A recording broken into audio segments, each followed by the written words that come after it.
अर्जुन को स्वयं भगवान कह रहे हैं कि उस परमेश्वर की शरण में जा, उसके लिए उन संतों के पास जा जो तत्वदर्शी हो।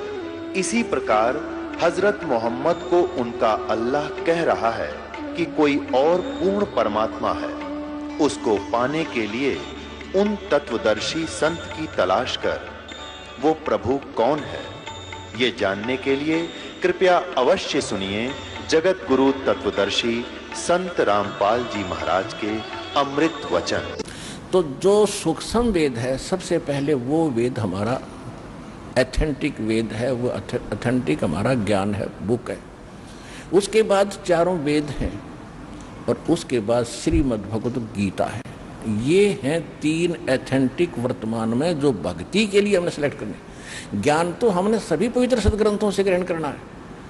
और गुरु ग्रंथ साहिब जो है, जो महला पहला की वाणी है, महला पहला की वाणी, वो भी सूक्ष्म वेद का ही अंश है, लेकिन उसमें कंप्लीट नहीं है। क्योंकि जैसे एक इन सिख इतिहास में लिखा है कि प्राण संग्रही नाम का एक ग्रंथ बनाया था गुरु नानक देव जी ने, कति अलग गुप्त कंप्लीट रूप में। उसमें 160 अध्याय लिखे थे।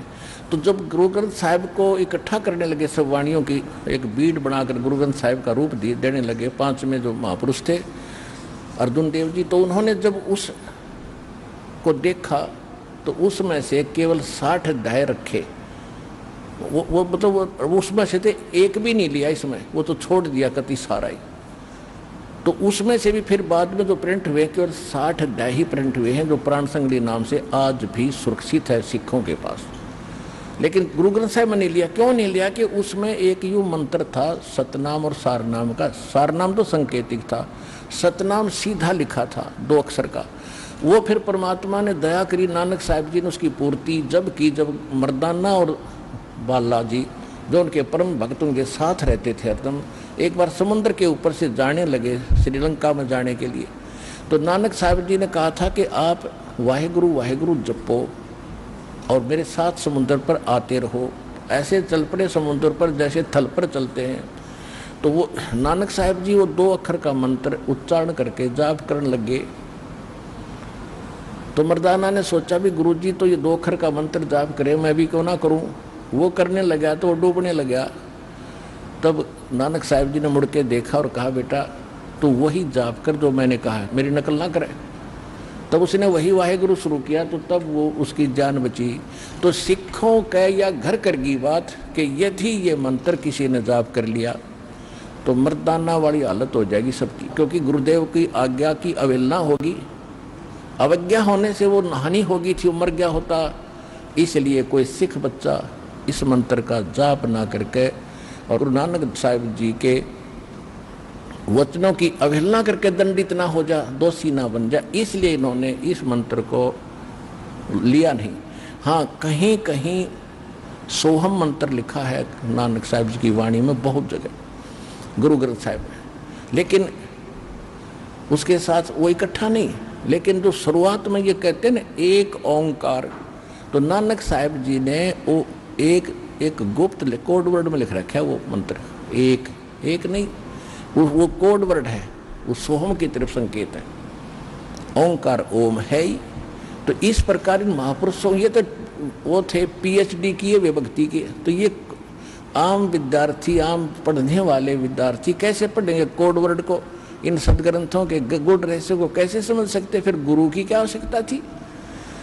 तो ये दास भेजा जाओ तत्वदर्शी संत सभी महापुरुषों के गुड रहस्य को समझने और समझाने के लिए। तो प्रसंग तो चल रहा है कि हमारे एक तो सदग्रंथ, सबसे पहले सूक्ष्म वेद, फिर गुरु ग्रंथ साहिब और नानक साहिब जी की जो लीला में लिखा है कि वो मंत्र जाप करते, फाइनल हो गया कि नानक साहिब जी का मोक्ष पूरे सिख समुदाय मानता है। और सभी ये आराधा स्वामी पंथ निकला ही गुरु ग्रंथ साहिब को पढ़ कर अलग से अपनी खिचड़ी पकाई है। और ये नाम गलत जाप करते हैं और नानक साहिब जी को मुक्त मानते हैं कि तो महापुरुष थे, ये पूर्ण मोक्ष हुआ है। तो इनका मोक्ष हुआ किस मंत्र से है? तो उसी मंत्र से अपना मोक्ष होगा, बात बनाने से नहीं हो सकता। उसके साथ साथ ये 2 अक्षर का मंत्र है, इसी का जाप किस किस ने किया? नामा छिपा ओम तारी पीछे सोहम भेद विचारी सार शब्द पाया जद लोई आवागवन बहोर ना होई। अब जो प्रसंग थोड़ा सा रह गया बीच में, 8वें अध्याय के 5 और 7 मंत्र में गीता ज्ञानदाता ब्रह्म कहता है कि मेरी भक्ति कर मुझे प्राप्त होगा और युद्ध भी करना पड़ेगा, काम भी कर और मंत्र भी जाप कर। सूक्ष्म वेद भी इसका संकेत करता है कि यहां जब तक आप हो, नाम उठत नाम बैठत नाम सोत जागवे, नाम खाते नाम पीते नाम से लागवे। गीता अध्याय नंबर 8 के और श्लोक नंबर 5 और 7 में इसने अपनी बता दी, मेरी भक्ति कर। 8, 9, 10 श्लोक में 8वें अध्याय के इसने कहा कि परम अक्षर ब्रह्म की जो भक्ति करता है उसको प्राप्त होता है, और उसके लिए उसने ऑप्शन छोड़ दिया तत्वदर्शी संत बताएंगे। तत्वदर्शी संत ही आपके पास है, अपना कल्याण कराओ और मुक्ति पाओ।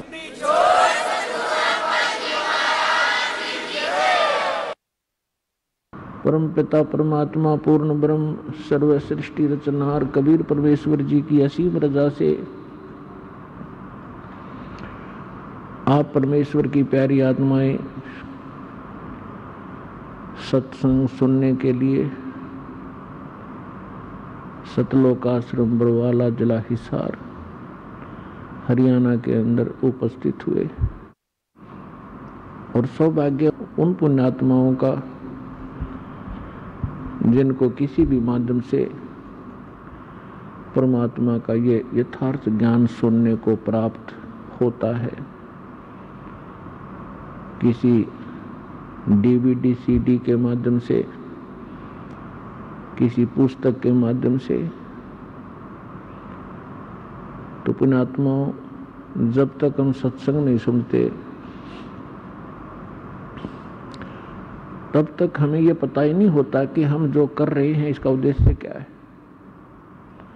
मनुष्य जीवन जो हमें प्राप्त हुआ इसका टारगेट क्या है। सत्संग प्राप्ति से पहले हम अपने जो भी दिनचर्या को पूर्वजों से देखते हुए कर रहे थे उसी को अंतिम मान रखा था, और जहां भी हम जाते थे किसी भी मित्र के पास, रिलेटिव नाती के पास या घर गांव अड़ोस पड़ोस में, तो सभी से हमें माया इकट्ठी करने की ट्रेनिंग मिलती थी, उसी की शिक्षा प्राप्त होती थी, जिस कारण से हमने माया ही इकट्ठी करना एक टारगेट बना लिया था, जीवन का उद्देश्य मान लिया था। जीवन के मूल उद्देश्य से हम वंचित थे। आत्मा के अंदर एक विशेष कसक उसी दिन से बनी हुई है जिस दिन से ये भगवान से बिछुड़ी थी, सतलोक से। तब तो हम गलती कराए अपनी बालक बुद्धि के कारण, अनजानपने में, क्योंकि वहां हमें सुख गना था, कोई दुख नहीं था। वहां दुख नाम की वस्तु नहीं थी, और यहां भी एक विशेष हमारे अंदर एक अवगुण है कि जब हम सुखी होते हैं परमात्मा से कोसों दूर होते हैं, और जब हम दुखी होते हैं तो परमात्मा को याद करते हैं। तो इस आत्मा को उसी दिन से, जिस दिन से भगवान के उस सर्वसंपन्न लोक को छोड़कर यहाँ काल के इस कंगाल लोक में आई है, उसी दिन से इसको अब आभास हो गया है, एहसास हो रहा है कि कोई और सुख सथल है, और कोई ऐसी शक्ति है जो हमें यहां भी सुख दे सकती है। और एक मोक्ष शब्द भी हमने सुन रखा है सदग्रंथों से और इन काल के भेजे हुए दूत संतों से, और मोक्ष भी वो दे सकता है। तो जो हम अपने मनुष्य जीवन का उद्देश्य लेकर जी रहे थे सत्संग सुनने से पहले, उसके साथ साथ आत्मा भी अपना काम अवश्य कर रही थी, वो रुक नहीं रही थी, कोई ना कोई भक्ति साधना वो कर रही थी परमात्मा के लिए। चाहे कोई परंपरागत कोई व्रत रख रहा था, देखा देखी, कोई भगवान शिव को पूज रहा था तो कोई भगवान विष्णु को, कोई भगवान राम और श्री कृष्ण को, या कोई देवी देवताओं मंदिर मूर्ति अवश्य पूजा कर रहा था।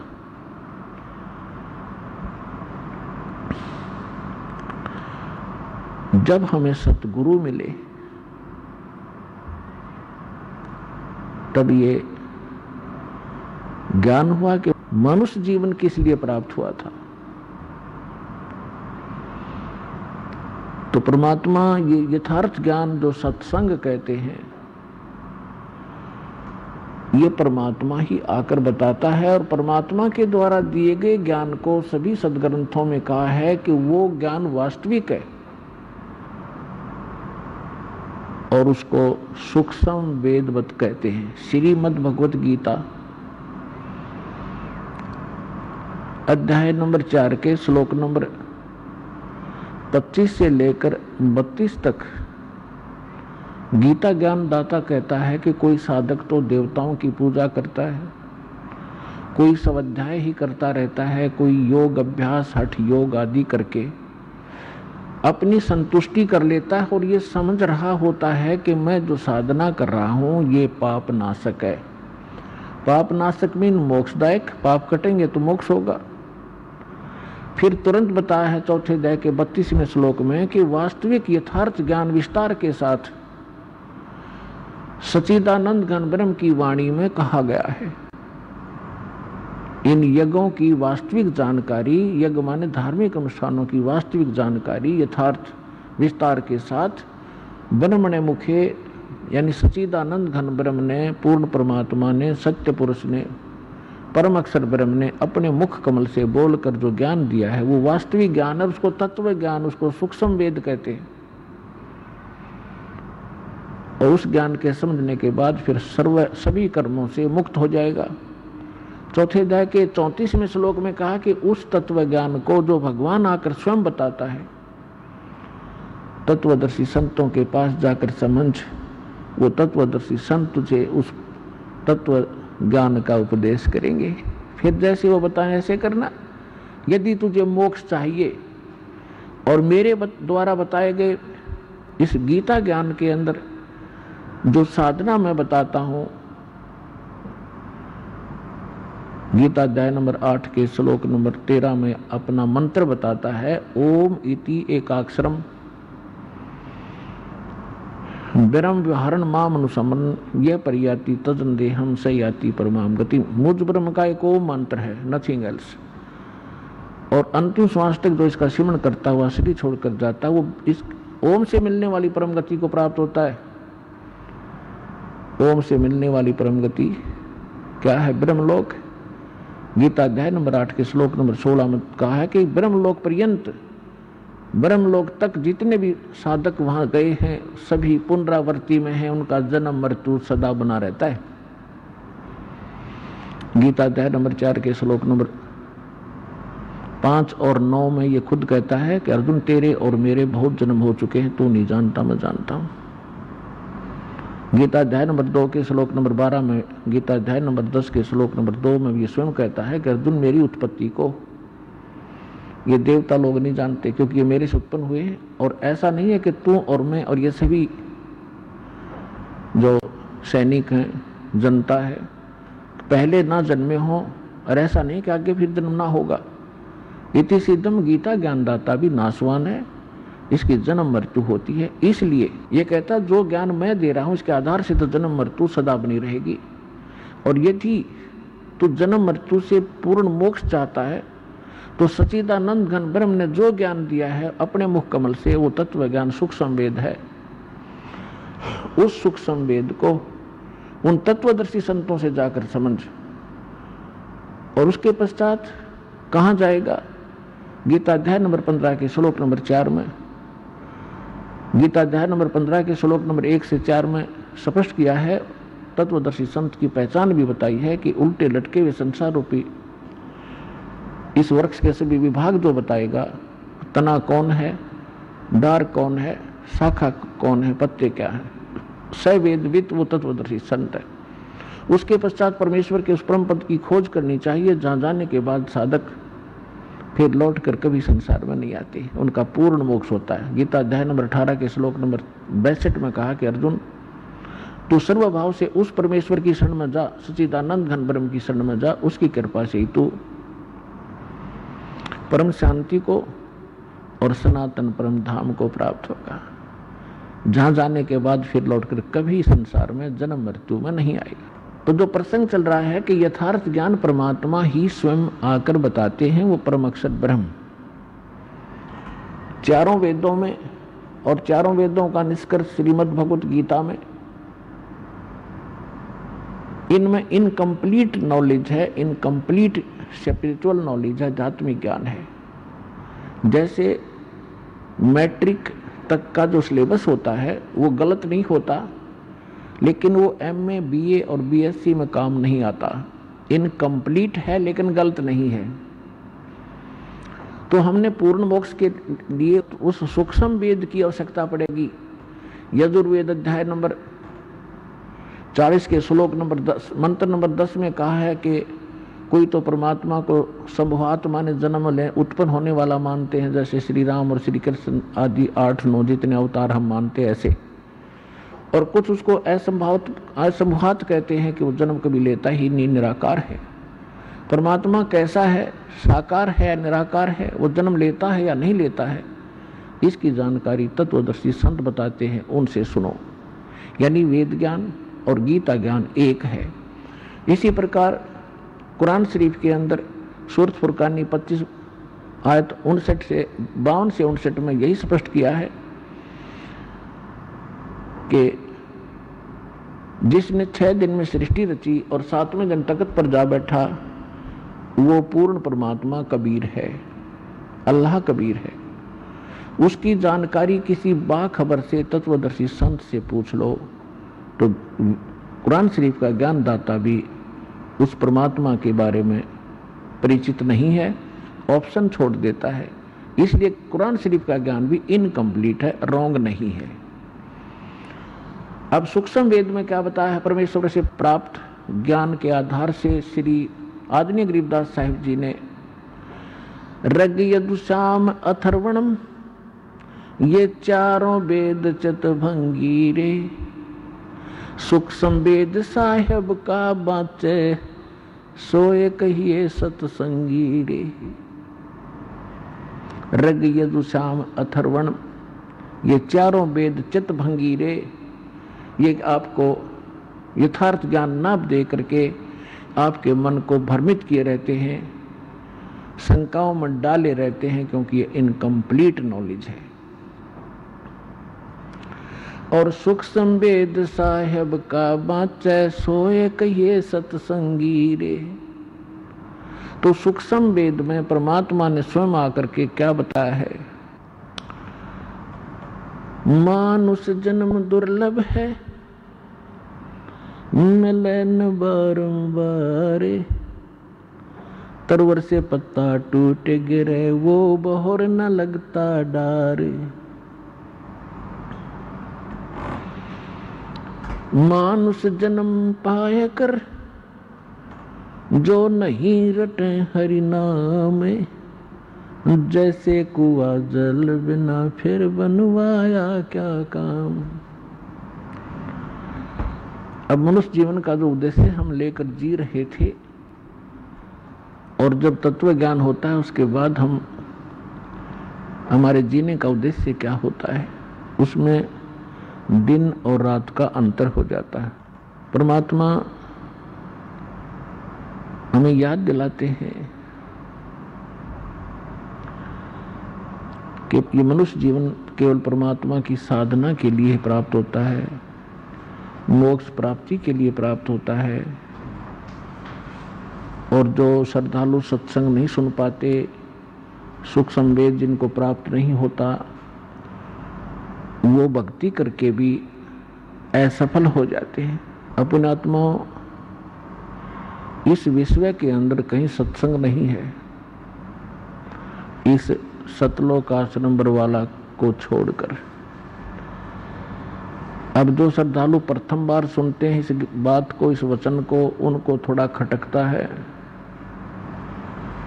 बेशक से कड़वा लगे।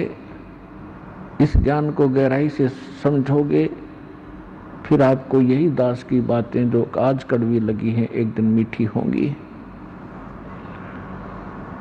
सत्संग वही होता है जो सदग्रंथों के अनुकूल हो, सदग्रंथों में छुपे गूढ़ रहस्यों को आधार मानकर ज्ञान दिया जाए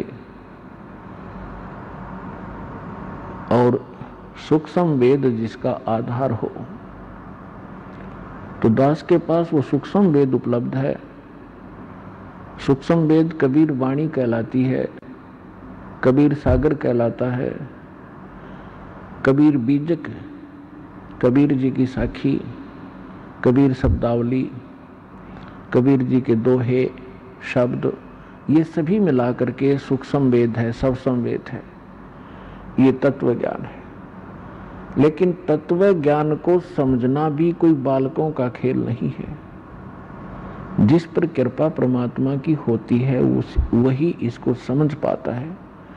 इस दास के ऊपर उस कबीर भगवान की, कबीर परमेश्वर की एक विशेष रजा हुई है कि दास को वो दिव्य दृष्टि दे दी, जिससे दास ने इस सूक्ष्म वेद रूपी जंगल से, वन से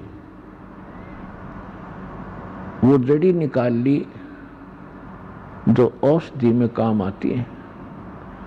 एक वन जंगल के अंदर बहुत प्रकार के पौधे होते हैं, पेड़ होते हैं, जड़ी बूटियां भी होती हैं और उन जड़ी बूटियों के भी किसी के पत्ते काम आते हैं, किसी की मूल काम आती है, किसी की छाल ही काम आती है।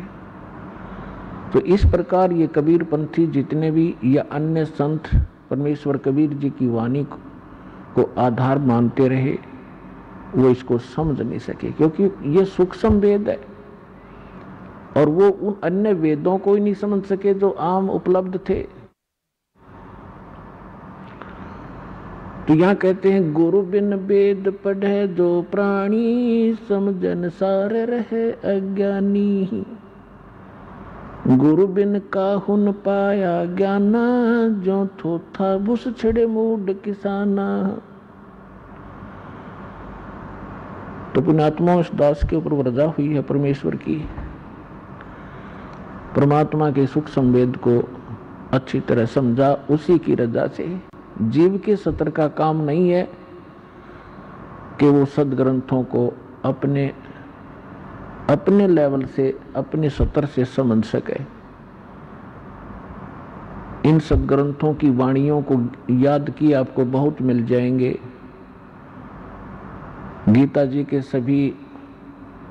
लगभग सभी श्लोकों को याद कंठस्थ किए हुए भी व्यक्ति मिल जाएंगे। कबीर साहब की वाणी को भी बहुत से घोटे आपको मिल जाएंगे कंठस्थ याद किए। गरीबदास जी की वाणी को, दादू साहब जी की वाणी को, नानक साहब जी की वाणी को, गीसा दास जी की वाणी को। तो वो वाणी घोट लेने मात्र से वो ज्ञानी नहीं बन जाता। उसके लिए परमात्मा ने बताया है कि वक्ता कोट अनंत है, श्रोता कोट अनंत, और ये ज्ञानी बने फिरे, ये ज्ञानी कोट अनंत है, बिरले साधु संत। तो पुण्यात्माओं, आपका एक विशेष सौभाग्य है आपका, जो आपको ये ज्ञान मिला और आपको ये अच्छा लगा, आपको सुहाग है ये ज्ञान। प्रथम बार जब व्यक्ति इस ज्ञान को सुनता है, उसका पारा जो है 100 के ऊपर जाता है, क्योंकि हमने ये ज्ञान कभी सुना ही नहीं था। ज्ञान यही था, हमने अज्ञान सुन रखा था। तो जब से इस दास ने इस मार्ग का, परमात्मा की रजा से मार्ग दर्शन शुरू किया है, उसी दिन से संघर्ष का सामना करना पड़ रहा है। लेकिन दास को विश्वास था कि एक दिन सफल होंगे, क्योंकि ये सत्य है। सत्य के सामने असत्य घनी देर नहीं टिका करती। थोड़ी सी देर तो बवाल मचा सकती है असत्य, लेकिन उसका पैर नहीं होते, वो बेसलेस होता है। आज आपके समक्ष वो सामने सत्य हो रहा है। सन 1994 से आज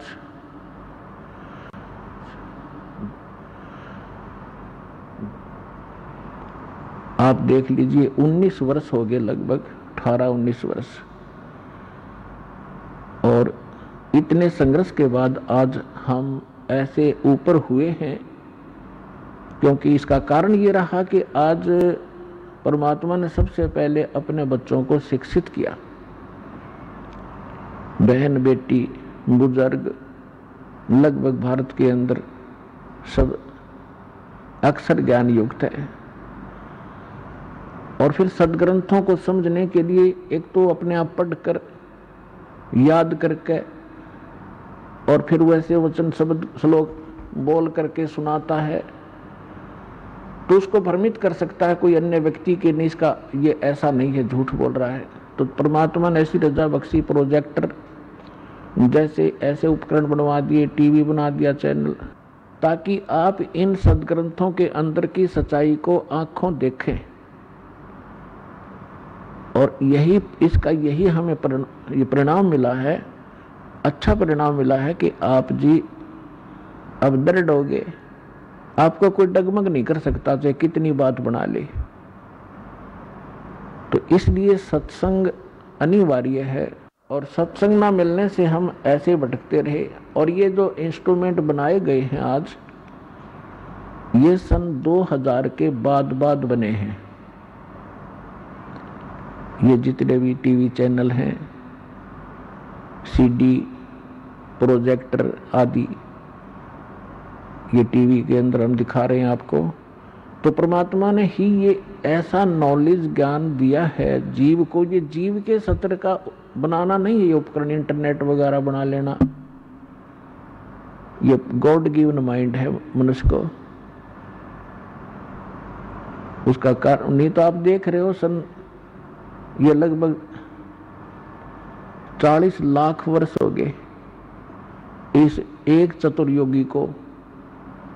और आप देख लो पिछला इतिहास, पिछली सभ्यताओं को हम पढ़ते आए थे, वो कैसे बर्तन रखते थे, कैसे उनके उपकरण होते थे, कैसे वो रहते थे, कैसे कपड़े पहनते थे, उस्त्रे भी ना होते थे उनके पास। तो कारण ये है कि इस विज्ञान को पाकर हम भूल तो गए कि बड़ी बड़ी तरक्की कर ली विज्ञान ने, ये तो अपने नाश का कारण बना लिया, क्योंकि इसमें थोड़ी सी चतुरता आ गई हमारे अंदर विद्या प्राप्त करके। और चतुरता हमें भगवान से दूर करती है, अभिमान पैदा करती है। छोटी बड़ी पोस्ट बना के हम अभिमानी बन गए, और भगवान के मार्ग में अभिमान सबसे बड़ा दुश्मन है, शत्रु है। परमात्मा को मालूम था कि एक बार इसमें अवगुण तो उपजेंगे इस शिक्षा से, लेकिन मेरे ज्ञान से वो अवगुण सब नाश हो जाएंगे, और अपने बच्चों को फिर से मैं पुनर्सेट कर लूंगा इस ज्ञान के आधार से। इसलिए सबसे पहले आपको शिक्षा दी। अब 50-40 वर्ष से 30 वर्ष 40 वर्ष से पहले दास को खूब पता है कितने शिक्षित थे भारत में, कोई शिक्षा की तरफ ध्यान ही नहीं देता था। अब परमात्मा ने प्रेरणा की, भले ही इन्होंने उद्देश्य रोजी रोटी रोजगार ही और माया जोड़ना ही उद्देश्य रखा है, लेकिन पढ़े जरूर। और उस पढ़ने का, उस पढ़ाई का अब आपको लाभ मिल रहा है, ये याद रखना। और कुछ दिन में आपकी ये कंसेप्ट कति क्लियर हो जाएगा जब आप इस बात से परिचित होंगे। परमात्मा के इस मिशन से परिचित होने के उपरांत इस शिक्षा का कार्य केवल रोजी रोटी नहीं है। हमने उद्देश्य रोजी रोटी बनाकर ये ग्रहण की, जैसे भी की परमात्मा की दया ही हुई है। अब इसका सदुपयोग होगा परमात्मा पाने के लिए, मोक्ष कराने के लिए। तो परमात्मा ने आके बताया है कि आप इस लोक में किस लिए जी रहे हो, किस लिए रह रहे हो। क्या बताते हैं भगवान? यदि आप कोठी बंगले और बैंक बैलेंस बनाने के लिए ही जी रहे हो तो ये भी आपकी भारी भूल है। उसके लिए क्या उदाहरण देते हैं, सर्व सोने की लंका थी वो रावण से रणधीरे, एक पलक में राज बिराजियो जम के पड़े जंजीर, मन तू सुख के सागर बस रे, भाई और न ऐसा यस रे।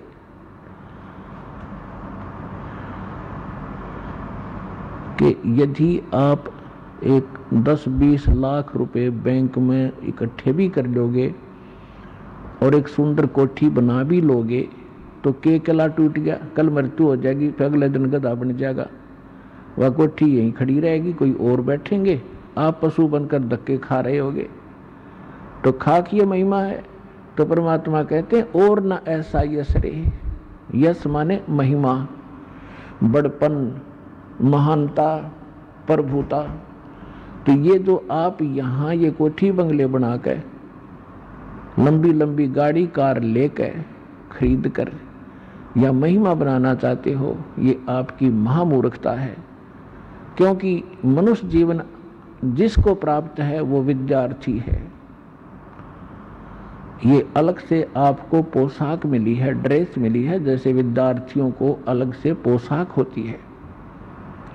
और जो ये पोशाक प्राप्त हो विद्यार्थी है, और विद्यार्थी और बाहर घूम रहा हो, कहीं ताश खेल रहा हो, कहीं शराब पी रहा हो, कहीं पिक्चर देख रहा हो, डांस कर रहा हो, तो क्या कहेंगे उसको कि मूर्ख अपना शिक्षा ग्रहण नहीं करता, अपना जीवन नाश कर रहा है, और अंत में वो बहुत पछताता है। तो जिन भी पुण्यात्माओं, जिन भी आत्माओं को आज मानव शरीर प्राप्त है, नर या नारी का, वो महापुण्यात्मा है। उनके पिछले पुण्य नंबर इतने अच्छे हैं कि उनको परमात्मा पाने वाले इस विद्यालय में प्रवेश प्राप्त हो गया। और विद्यार्थी अपने शिक्षा काल में और बकवाद करता है, अंडरस्टूड है, वो क्या लेकर जाएगा, क्या खटेगा, वहां से अपना जीवन नाश करेगा। उन आत्माओं, आप इस मनुष्य जीवन को और इस परमात्मा के ज्ञान को सहज में मत लेना। ये किसी डूम बाट के गीत नहीं है, और यहाँ कोई उद्देश्य किसी, हमने अपना ये नहीं रखा है कि कोई इनकम बनाने के लिए आपको यहाँ बुलाया और समझाया जाता, बैठाया जाता है। आपके ऊपर एक भयंकर संकट है जन्म और मृत्यु का, और इस जीवन के अंदर भी आपके प्रारब्ध में, आपकी किस्मत में ना जाने कितने कष्ट आपके ऊपर आने वाले हैं। उन सभी का निवारण यहाँ से होगा, इस कबीर भगवान से। आपको इसलिए बुलाया जाता है। ये किसी डूम भाट के गीत नहीं है। परमात्मा हमारे लिए भटक रहे थे और भटक रहे हैं 120 वर्ष तक, किसी के डले खाए, जुलाहा कवाए, धानक हैं, और कोई कुछ कहा करता, और वो इस अनमोल ज्ञान का प्रचार किया करते थे।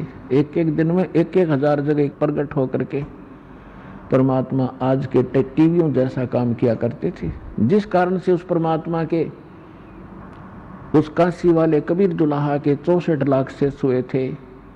लेकिन उस समय गलती हमसे यही रही कि हम शिक्षित नहीं थे। परमात्मा के शरण में आते ही हमें सुख बहुत हुआ करते थे, हमारे कष्ट निवारण होते थे, और हम 20 जगह जा करके गुणगान किया करते थे कि परमात्मा ये बहुत बड़े महान संत हैं, इनका उपदेश लेते ही हमें बड़ा सुख हुआ। ऐसे वो दयालु हैं, क्योंकि उनसे अपने बच्चों का दुख देखा नहीं जाता, और वो कोई ना कोई कारण बनाकर कहीं ना कहीं प्रकट हो जाते थे। तो उस समय ऐसी कन्वेंस नहीं थी, ऐसा जैसे कहीं भी आज तो जैसे कोई ये कहे कि परमात्मा वहाँ सत्संग कर रहे थे, कहाँ, चूरू जिला में 1000 शहरों में, 1000 गांवों में तो प्रकट होंगे, तो उसी समय मोबाइल पे फोन कर दे कि यहाँ भी सत्संग हो रहा है, वहाँ भी सत्संग हो रहा है, वहाँ खड़े थे गुरुजी, वहाँ खड़े थे। तो एक जादूगर बनाने लग जाएंगे आज के लोग, जादूगर कहने लग जाएंगे, मानना तो दूर रहा। तो इसलिए परमात्मा ने टेलीविजन बनाए, ताकि एक जगह मेरा दास मेरी महिमा गावेगा और करोड़ों जगह जा करके वो ज्ञान सुनावेगा, इन टीवियों के माध्यम से सबको पता लग जाएगा। तो उस समय परमात्मा आए थे, हमारे लिए भटक रहे थे, हम दुखी थे, हमें सुखी किया, प्रथम मंत्र देकर हमें इतना धनी बना दिया कि अभी तक आप मनुष्य जीवन प्राप्त करते हुए आ रहे हो, सन 1398 से आज तक। और मनुष्य का जीवन दो प्रकार से प्राप्त होता है, एक तो टर्न वाइज होता है, जो 84 लाख योनियों का दुख भोग कर उसको एक मनुष्य जीवन तो मिलता ही मिलता है, और दूसरी प्रकार का ये होता है जैसा कि पिछले जन्मांतरों के शुभ संस्कारों से लगातार 10, 20, 50 जन्म भी मनुष्य के हो जाते हैं, और यदि उन मनुष्य जीवन में कोई संत और सतगुरु नहीं मिले तो फिर वो प्राणी 84 लाख योनियों के उस कष्ट में चला जाता है, उस चक्कर में गिर जाता है। तो आपके ऊपर 600 वर्ष पहले परमात्मा मेहर कर गए थे, आप वही आत्माएं हैं। देखो कौन कहाँ से आ रहा है, हरियाणा हमारे सबसे निकट है, इसके अंदर हम रह रहे हैं, यहाँ के लोग कितने आ रहे हैं और बाहर से कितने बच्चे आ रहे हैं परमात्मा के। तो जहां जहां भी वो पुण्यात्मा जो 64 लाख सन 1398 से सन 1518 तक परमात्मा के संपर्क में आए, उनको आशीर्वाद प्राप्त हुआ, तो वो बैटरी चार्ज कर गए आपकी। तो वही बैटरी चार्ज आज तक काम कर रही है कि आपके अंदर परमात्मा की तड़प भी है, आप रह नहीं सकते भगवान के बिना। कोई कुछ साधना कर रहा था, कोई किसी संत के फंसा हुआ था, कोई कहीं गया हुआ था, तो वही बच्चे जो जहां जहां भी जन्मे वो तो पहले आएंगे ही आएंगे, 64 लाख तो आने ही आने हैं। उसके बाद अब परमात्मा का आदेश है, वचन है कि जितने भी जीव हैं और जिनको मानव शरीर प्राप्त होता रहेगा, वो इस तत्व ज्ञान से और सत नाम से परिचित होकर के, ज्ञान प्राप्त करके, नाम ले करके वो सभी मुक्त होंगे। अब वो फिक्स समय जो था वो आया हुआ है।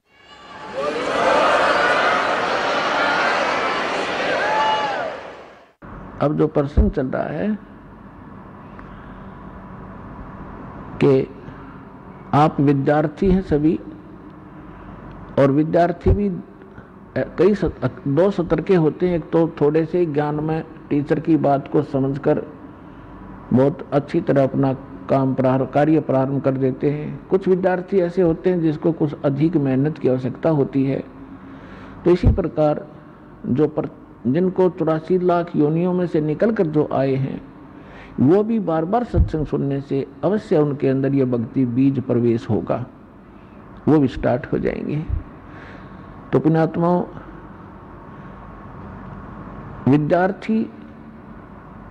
जो विद्यार्थी विद्या काल के अंदर शिक्षा समय में अपना प्रतिदिन का जो क्लास वर्क होता है या होमवर्क होता है वो नहीं करता है, तो फिर वो आगे जाके फेल हो जाता है, और फेल होने के बाद फिर वो आगे चल के जो उसके जीवन में संकट उसके ऊपर आते हैं वो असहनीय होते हैं। ये दास जूनियर इंजीनियर की पोस्ट पे हरियाणा सरकार के अंदर कार्यरत था। वहाँ हमारा भी कार्य हो रहा था नहर का, और साथ में रोड भी बन रहा था, सड़क के ऊपर कुछ मजदूर काम कर रहे थे, और उनका एक्सीडेंट आ गया अपनी जीप में बैठ के इंस्पेक्शन के लिए। उसके चले जाने के बाद एक व्यक्ति वहाँ खड़ा हुआ कह रहा था, जो मजदूर था, कि ये जो एक्सीडेंट है इसका ये नाम है, ये उस गांव का रहने वाला है, और ये मेरा सहपाठी था, हम इतने समय तक इकट्ठे पढ़े थे। मेरे कर्म फूट गए, मेरे भाग फूट गए, मैं आगे पढ़ा नहीं, मैंने बकवाद करी, और ये शिक्षा प्राप्त करके आज एक्सीडेंट बन गया, गाड़ी में चलता है, और मेरे बच्चे भी यहाँ रेत में पड़े हुए हैं। तो यहाँ परमात्मा कहते हैं, आज 6 दिन पीछे गए, गुरु से किया ना हेत, अब पछतावा क्या करे, या चिड़िया चुगी खेत।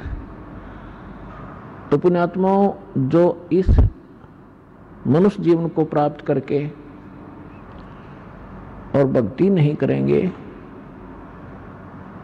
बुराइयों से नहीं बचेंगे तो वो ऐसे पछताएंगे। नेक्स्ट जीवन उनका कुत्ते गधे सूअर का होगा। आपने देखा होगा गली में कुत्ते रात्रि में ऊपर को मुंह करके रोते हैं। आत्मा तो वही है जो अफलातून पा करी थी, भगवान भक्ति करीडी माया जोड़ में लगे रहे।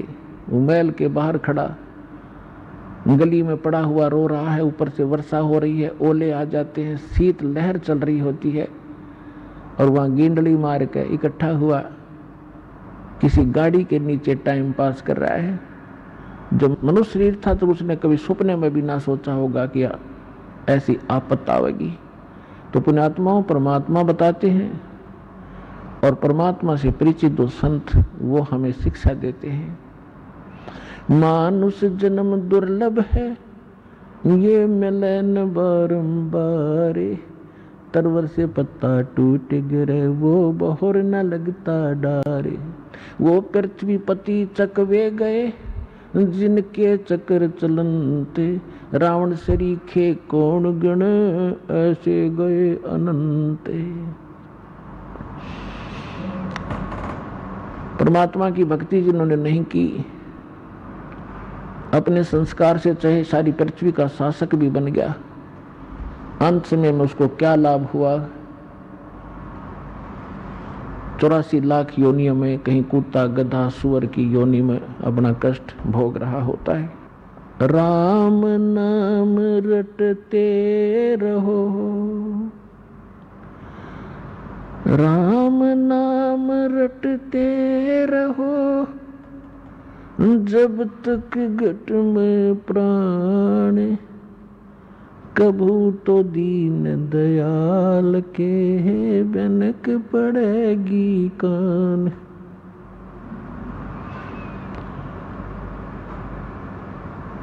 राम रटत कन्या भली, साकट भलो न पूते, छेरी के गल में गलथना, जिसमें दूध न मूत। राम रटत दारिद्र भलो, टूटी घर की छान, वो सुंदर महल किस काम के, जहाँ भक्ति नहीं भगवान। राम रटत कोड़ी भलो, चू चू पड़े जो चाम, वो सुंदर शरीर किस काम का, जा मुख नाही नाम। जिव्या तो वाए भली, जो रटे हरि नाम, नहीं तो काट के फेंक दियो, ये मुख में बलो ना चाम। परमपिता परमात्मा स्वयं आकर के अपनी प्यारी आत्माओं को यथार्थ मार्गदर्शन करते हैं, सही दिशा देते हैं। उनके द्वारा दिए गए ज्ञान को सूक्ष्म वेद कहते हैं, और सूक्ष्म वेद में परमात्मा हमें बता रहे हैं कि यहाँ के जो सुख आप देख कर इसी में सीमित हो गए, ये गलत है। ठीक है, संस्कार वश आपके परिवार है, आप परिवार पोषण के लिए भी कार्य करते रहो, लेकिन भगवान के इस नाम को, इस भक्ति को, इसको साथ रखो। ये आपके इस संस्कारों को सुलझाने में आपको बहुत मदद करेगी। जैसे पहले हाथ से आटा पीसते थे, हाथ से पशुओं का चारा काटते थे, हाथ से पंखा करते रहते थे हवा प्राप्त करने के लिए, और भी बहुत से साधन जो, तो अब वो ही कार्य पावर से होते हैं, जो उसका कनेक्शन ले लेते हैं बिजली से। अब वो कितने आसान हो गए, 1 घंटे में मनमाना 2 टोकरे सानी नहीं, वो चारा नहीं कटे आदमी पर, जो बढ़िया मशीन आ गई थी वो हाथ से चलाने वाली, और 1 घंटे में ढेर से ढेर लगा दे, बिजली का कनेक्शन मिल जाए, पावर से वो काम कट कट कट कट ढेर लगा देता है। इसी प्रकार हाथ से पीसने से 2 घंटे में 2 किलो आटा नहीं पूरा होता था, अब 2 घंटे में भर दे 2 बोरी, आज चाकी पावर से चलने वाली। तो कहने का भाव ये है कि आप जी जो कार्य कर रहे थे वो आपका केवल संस्कार मिल रहा था आपको। अब परमात्मा की पावर आपके साथ होगी तो फिर पावर से काम होंगे आपके, कबीर भगवान वाली शक्ति तय, फिर देखना कितने आसान हो जाएंगे। तो हमें ये साथ रखना था, लेकिन हमने साथ रखा, लेकिन वो कनेक्शन ठीक नहीं था, वो पावर पूरी नहीं थी जो हमारे काम कर सके थी। जैसे हम अन्य देवताओं की पूजा करते थे तो उनकी आप बैटरी कुछ सीमित सीमा की होती थी और उनसे हमारे सब काम नहीं हो पाए थे। और उन्होंने भी एक नियम बना रखा है कि जो जैसे कर्म करेगा उतना ही फल मिलेगा। किसी के प्रारब्ध में कोई भी दुख है तो वो देवता यहाँ तक कि ब्रह्म तक और ये जो परब्रह्म जिसको कहते हैं अक्षर पुरुष तक, ये आपके प्रारब्ध में, आपके किस्मत में पूर्व निर्धारित जो संस्कार हैं उनमें कोई परिवर्तन नहीं कर सकते। आइए अब हम उन श्रद्धालुओं के अनुभव जानते हैं जो जगत गुरु तत्वदर्शी संत रामपाल जी महाराज जी से दीक्षा प्राप्त कर चुके हैं तथा उनके द्वारा बताए गए भक्ति मार्ग पर चल रहे हैं। नमस्कार सर। नमस्कार सर। सर क्या नाम है आपका? सर हेमेंद्र यादव। सर कहाँ से हैं आप? सर ग्राम रायपुरा, तहसील कसरावत, जिला खरगोन, मध्य प्रदेश से। सर संत रामपाल जी महाराज से नाम दीक्षा आपने कब ली? सर संत रामपाल जी महाराज से नाम दीक्षा हमने 20 मार्च सन 2016 में ली। संत रामपाल जी महाराज से नाम दीक्षा लेने से पहले आप क्या भक्ति साधनाएं करते थे? सर संत रामपाल जी महाराज से नाम दीक्षा लेने से पहले हम समाज में प्रचलित जो पारंपरिक पूजा पाठ होती थी वही करते थे और शिव जी को जल चढ़ाना, दूध चढ़ाना और हनुमान जी के मंदिर में अगरबत्ती लगाना, इस प्रकार की पूजा करते थे। साथ में हम तीर्थ जाना, व्रत करना और श्राद्ध निकालना, इस प्रकार की पूजा पाठ भी करते थे। सर इतनी सारी भक्ति साधना करने से आपको क्या लाभ प्राप्त हुए? सर इतनी सारी भक्ति साधना करने से हमें कोई लाभ नहीं हुआ, उल्टी हानि हुई। संत रामपाल जी महाराज की शरण में आप कैसे आए? बचपन से ही भक्ति में आस्था थी और ईश्वर की तलाश थी। हमने टीवी पर उनका सत्संग देखा और सत्संग में उन्होंने बताया आध्यात्मिक ज्ञान जो हमें अच्छा लगा। वो वेदों, शास्त्रों, गीता, पुराण, बाइबिल सभी से प्रमाणित ज्ञान दे रहे थे। वो संत रामपाल जी महाराज ने जब बताया तब पता चला, तो हमें विश्वास नहीं हुआ और फिर उसमें प्रमाण देखने के लिए हम अंदर से गीता उठा के लाए और गीता को मैच किया संत रामपाल जी महाराज के अनुवादित गीता से और वैसा का वैसा एज इट इज उसमें लिखा हुआ पाया। तब हमें पूर्ण विश्वास हुआ, जो आज तक किसी संत महंत ने हमें नहीं बताया। और फिर हम कुछ दिन तक सत्संग सुनते रहे, ज्ञान अच्छा लगा और हमको इतना विश्वास हो गया दृढ़ कि पूरी पृथ्वी पर इनके अतिरिक्त तो और कोई तत्वदर्शी संत नहीं है। तत्वदर्शी की पहचान भी पता चली वहीं से हमें। और फिर कुछ दिनों बाद हमने संत रामपाल जी महाराज से नाम दीक्षा ली। सर संत रामपाल जी महाराज से नाम दीक्षा लेने के बाद आपको क्या लाभ प्राप्त हुए? सर मुझे संत रामपाल जी महाराज से नाम दीक्षा लेने के बाद शारीरिक, आध्यात्मिक, मानसिक भी लाभ हुए हैं। इनमें से कुछ का मैं वर्णन यहाँ पे करना चाहूँगा। सर संत रामपाल जी महाराज से नाम दीक्षा लेने के कुछ दिनों पश्चात मुझे एक तकलीफ हुई थी। लीवर में इन्फेक्शन हो गया था और जॉन्डिस हो गया था, हेपेटाइटिस ई भी हो गया था। बहुत सारी बीमारियाँ एक साथ हो गई थी और मुझे हॉस्पिटल में एडमिट करना पड़ा। तो उस समय मेरी हालत बहुत ख़राब हो चुकी थी।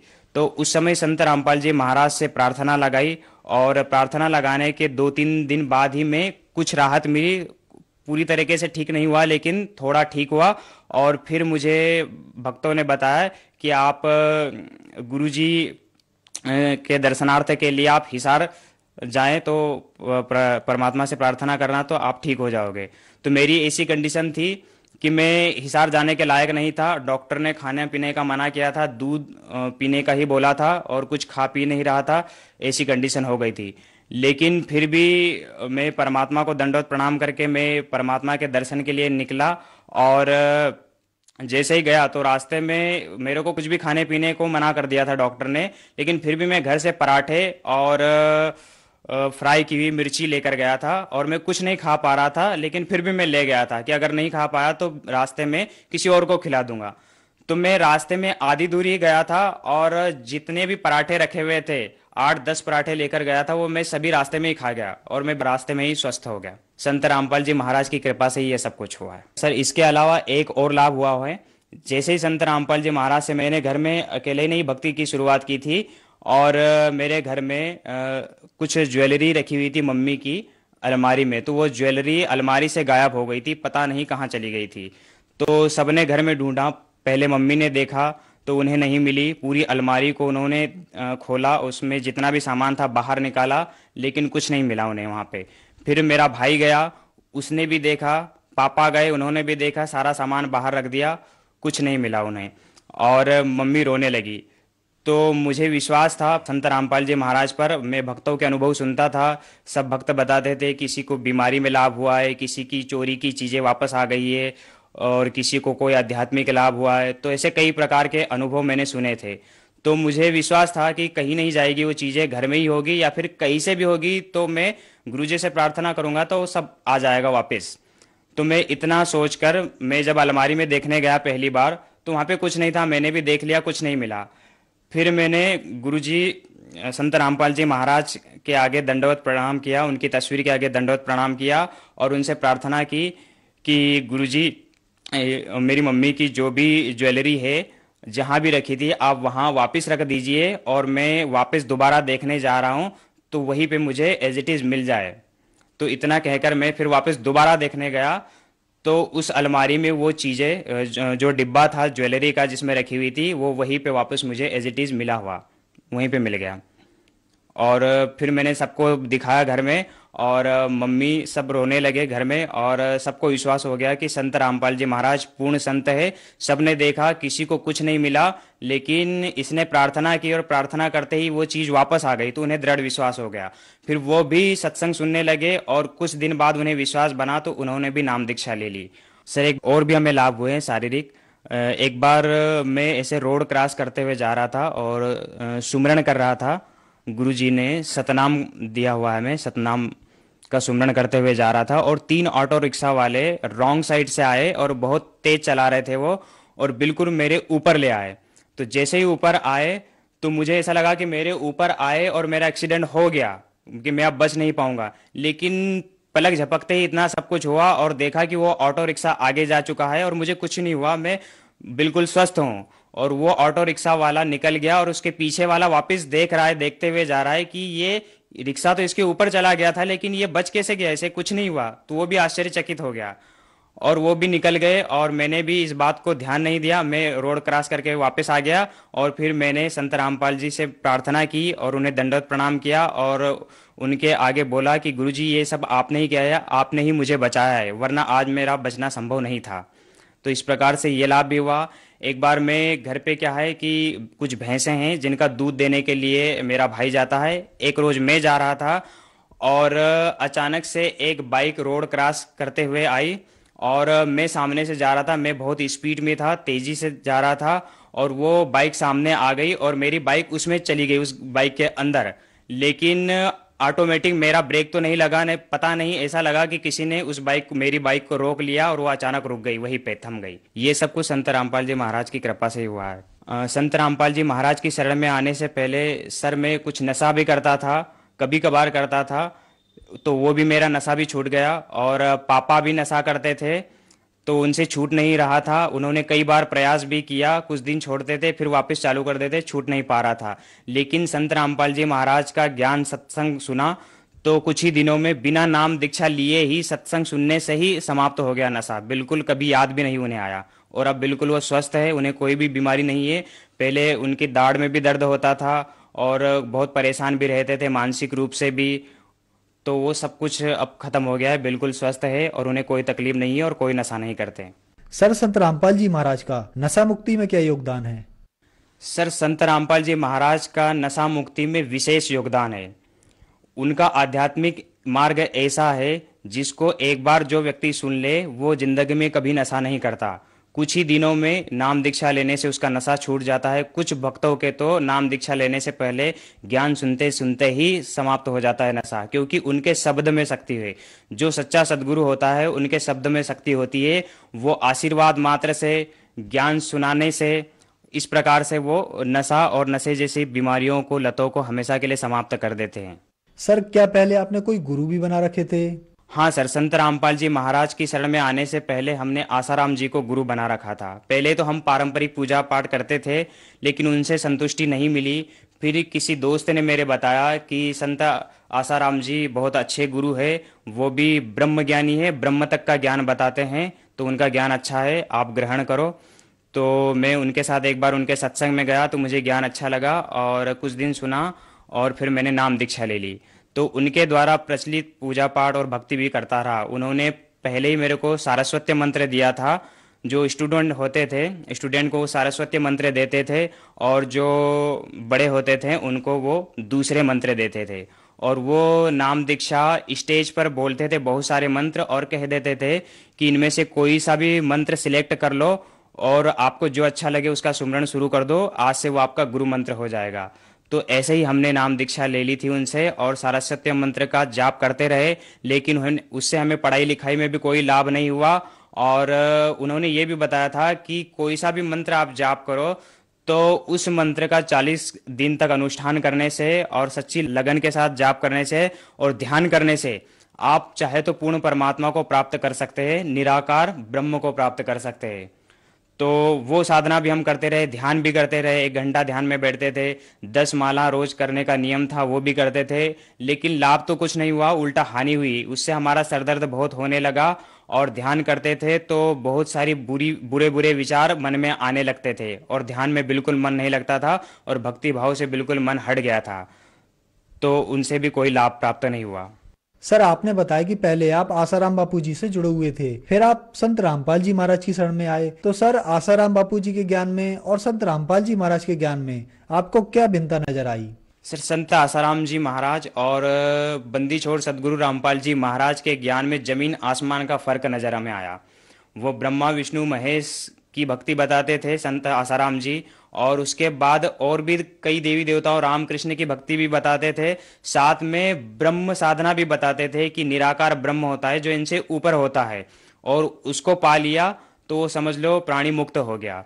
और वो निराकार है, वो किसी के समक्ष प्रकट नहीं होता और उसका प्रकाश ही दिखाई देता है। ये व्याख्या हमने पहले भी सुन रखी थी लेकिन उन्होंने भी बताई। फिर संत रामपाल जी महाराज का जब हमने ज्ञान सुना तो उन्होंने बताया कि जिस ब्रह्म के बारे में आज तक ऋषि मुनि संत महंत सारे निराकार निराकार कहते रहते थे वो तो साकार है। वेदों में और गीता में भी उसके बारे में साकार लिखा हुआ है और बाकी संत तो हमें निराकार बताते रहे। और जैसे वेदों में भी परमात्मा के बारे में लिखा हुआ है कि पूर्ण परमात्मा साकार रूप में, और गीता में भी गीता ज्ञानदाता कहता है कि अर्जुन, ये जितने भी ऋषि देवता ये सब मेरे से ही उत्पन्न हुए हैं, मैं इन सब का आदि कारण हूँ। तो उत्पन्न हुए मतलब वो साकार है, इनसे सब उत्पन्न हुए, तो वो साकार है लेकिन हमें निराकार बताते रहे। और संत रामपाल जी महाराज ने बताया है कि वो साकार रूप में है और वो 21 ब्रह्मांड का मालिक है और 21वें ब्रह्मांड के टॉप मोस्ट प्लेस पर बैठा है।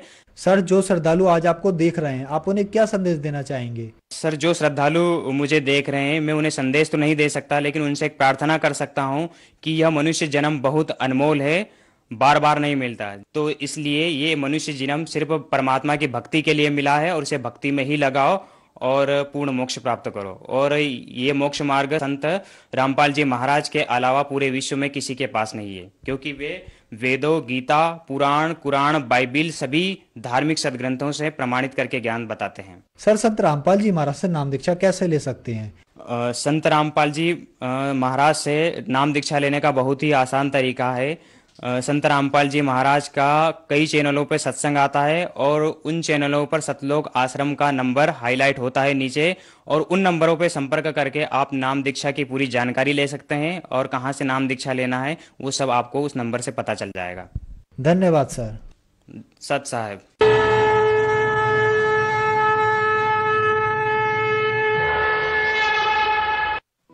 आप सुन रहे थे जगत गुरु तत्वदर्शी संत रामपाल जी महाराज के मंगल प्रवचन। अधिक जानकारी के लिए संपर्क करें 9729277503 9996